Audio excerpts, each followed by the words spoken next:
Is this sort of a scraping away of the clutter? What is this process of going through, her divulging her relationships and all this connection of her life? How does that produce what you want to see out of it?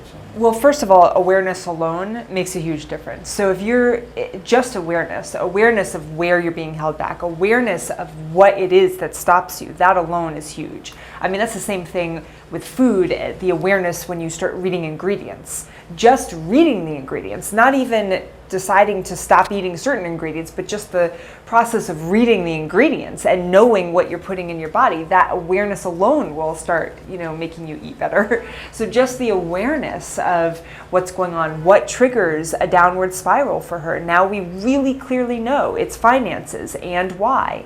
So, these triggers, these things that have been ingrained that that throw her off, that it's hugely important because she can know that she needs to eat greens and, whole grains. That's great.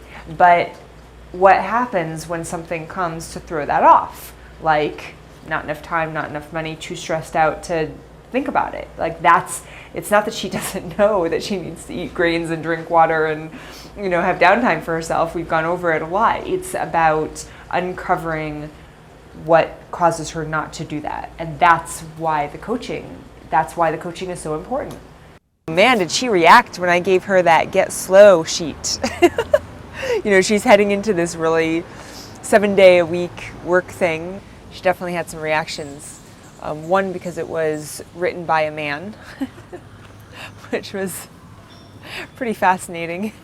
Reaction, a lot of resistance around taking any advice from a man who didn't have to, be in the situation that she was in, and then also just as a single mom in general and what she's dealing with, and she doesn't have time to get lost or take a left instead of a right, as she said. She doesn't.